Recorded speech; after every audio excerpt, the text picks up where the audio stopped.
శ్రీమణి. నేను ఇవాళ అక్షరవనం అనే ఒక స్కూల్ ఉందన్నమాట కల్వకుర్తిలో. అక్కడికి వెళ్ళాను అనమాట. నేను ఫస్ట్ ఎక్స్పీరియన్స్ చేసింది ఏంటి అంటే, నేను బస్సు సంతోష్ నగర్లో ఎక్కాను, దిగి కల్వకుర్తిలో దిగాను. అక్కడ వెనకాల ఆటోలో నీకు హైదరాబాద్ లో కూర్చుంటా కానీ వెనకాల ఆటోలో నించున్నారు. కొంతమంది తలపాగా కట్టుకున్నారు కూడా అక్కడ, వాళ్ళ రైట్లు అనుకుంటా. ఇంకా ఆపి మేము కొంచెం ముందుకెళ్ళి రైట్ తీసుకుని అక్షరవనం వెళ్ళాము. ఫస్ట్ అక్కడ రీడింగ్ హాల్ చాలా బాగుందన్నమాట. తర్వాత లంచ్ చేసాము. లంచ్లో ఫుడ్ వాళ్ళే వండి వాళ్ళే సర్వ్ చేశారు. ఫుడ్ అయితే చాలా బాగుంది. నేను చెట్ల కింద కూర్చుని తిన్నాను, చెట్ల షాడో కింద. అది నాకు ఎక్స్పీరియన్సెస్ లో చాలా మా బెస్ట్ ఎక్స్పీరియన్స్ అనమాట. నేను తిన్న ప్లేట్ నేనే ఒక్క మెతుకు కూడా వేస్టేజ్ ఉన్నది ఫుడ్. ఒక్క మెతుకు కూడా తినకుండా మేమే కడిగి పెట్టాము.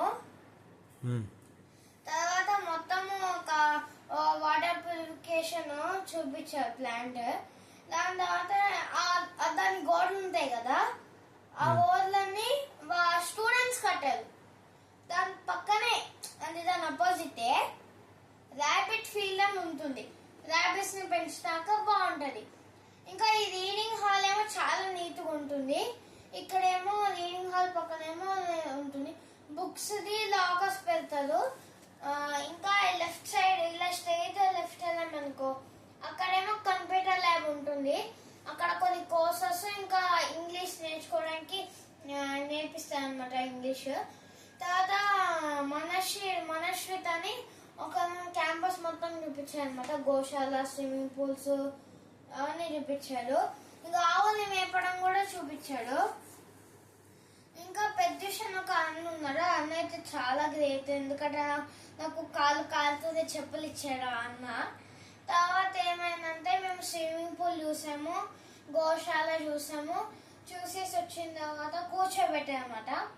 పేరెంట్స్ కి అన్ని ఎక్స్ప్లెయిన్ చేసేది. ఎమ్మెల్యే అని ఉంటుంది, ఎమ్మెల్యేలో లెవెల్స్ ఉంటాయి అనమాట. క్వాంటమ్ యాప్టిట్యూడ్ ఆల్జీబ్రా ఉంటుంది. ఆల్జీబ్రా పాస్ అయితే క్వాంటమ్ యాప్టిట్యూడ్ ఉంటుంది అనమాట. క్వాంటమ్ యాప్టిట్యూడ్ ఫిజిక్స్కి వచ్చిన తర్వాత హిందీ నేర్పిస్తారంట. నాకు ఒక టెస్ట్ పెట్టారు, దాంట్లో నేను కొన్ని క్వశ్చన్స్ రాసి కొన్ని వదిలేసాను. అవి ఏంటంటే natural number, fraction, decimal fraction, integers ఇవన్నీ పెట్టాను అనమాట. తర్వాత ఏమో బుక్స్ లాకర్స్ లో పెట్టుకుంటారు. దీక్షిత అక్కనే నాకు ఎమ్మెల్యే ఇచ్చింది. నేను ఇంకా అవన్నీ డీటెయిల్స్ చెప్పాక మేము వెళ్ళిపోయాము. అక్కడ హైదరాబాద్ లో ఉన్నంత హోటల్స్ కల్వకుర్తిలో లేవు అక్కడ. ఇంకా నేను మీకు క్యాంపస్ చూపించాను అని మనశ్వితో చెప్పే కదా, ధైర్యవతి గురించి కొన్ని క్వశ్చన్స్ అడిగా. ఇంకా అక్కడ ఇద్దరు మణికంఠ అన్నారు, వాళ్ళతో కలిసాను. ఇంకా ఈ హైదరాబాద్ లో ఉన్న హోటల్స్ అంత కల్వకుర్తిలో లేవు. ఏదో స్నాక్స్, బజ్జీ పాయింట్స్ అవన్నీ ఉంటే తిన్నాం అనమాట. అంటే ఇంకా బస్ పట్టుకుని సంతోష్ నగర్కి వెళ్ళిపోయి కాండక్టర్ తో ఇంటరాక్ట్ అయ్యాము. అక్కడేమో హోటల్లో తినేసాము నైట్. ఇంకా అయిపోయింది, 8కి వచ్చేసి ఇంటికి వచ్చేసాం. ఇది నా అక్షరవనంకి వెళ్ళినప్పుడు ఇది ఫీల్డ్ ట్రిప్ లాగా అక్షరవనం వెళ్ళాను. కానీ అక్షరవనంలో బెస్ట్ ఎక్స్పీరియన్స్ ఏంటంటే చెట్టు కింద కూర్చుని బెస్ట్ ఎక్స్పీరియన్స్ అనమాట. నేను అక్షరవనం వెళ్ళని వల్ల చాలా బాగా నచ్చింది. Okay, bye friends.